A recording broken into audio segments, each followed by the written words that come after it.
He had prayed for their safety, but most of his pleas to the gods begged for the salvation of an unborn child and its mother. A tear rolled down Yos's cheek as he thought of his wife, Lyra.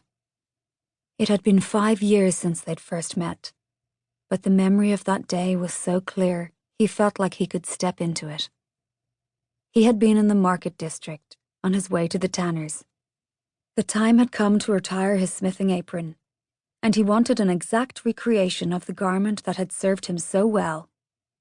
Yos had been to the tanner's before, but he took a wrong turn and found himself on a street he didn't recognize. "Are you lost, blacksmith?" A young woman was watching him from a few feet away.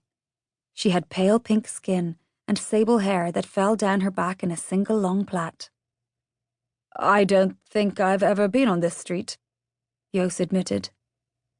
"That's your loss," she said, walking toward him. "The finest weaver in Saetlund has a shop on this street." He could see now that her eyes were lavender grey, a shade he'd never seen before. "Your shop, I assume?" She tisked. "My mother's shop, Elka Silverthread. She creates exceptional fabrics.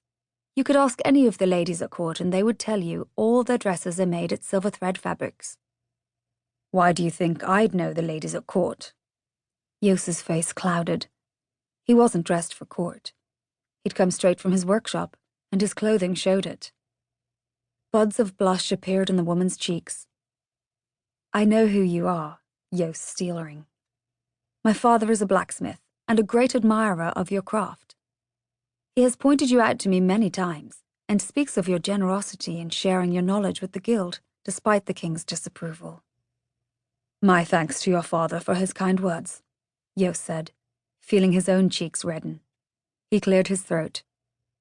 "As you already have my name, may I ask yours?" "I'm Lyra," she told him. "Lyra Silverthread." Lyra. For some reason, Yos could say nothing but her name. An awkward quiet stretched between them as he tried to remember how to speak. He couldn't stop staring at her, and he was horrified by his uncouth behavior. "Tanner!" he blurted. Lyra looked startled, and Yos hurried to say, "I was on my way to the tanner." "Ah," she nodded. Her lips quirked as she returned his gaze. "Come to the shop first," Lyra coaxed. "We will find the most beautiful scarf for your beloved." Yos was startled to find himself blushing again. "I don't have a beloved."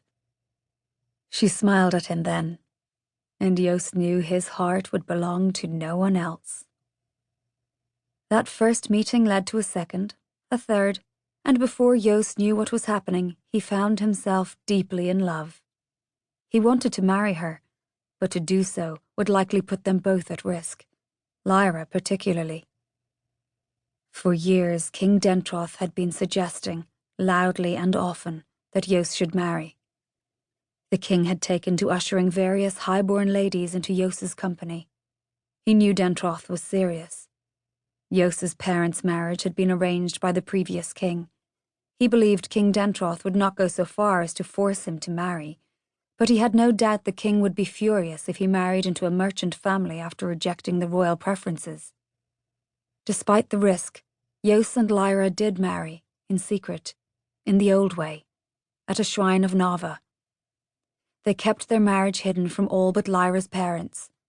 Even if the king had welcomed Lyra to court and given their union his blessing, Yos knew Dentroth would lay claim to any child of the Loresmith. The line was hereditary. Neither Lyra nor Yos was willing to hand their child's fate over to the ruler of Saetlund. Lyra was 6 months pregnant with their first child when word of the Vokin landings at Defrit and Keldon reached the palace. Panic gripped the city. Given the state of Saetlund's army and the size of the invading forces, Yos knew the enemy would reach 5 rivers within a week.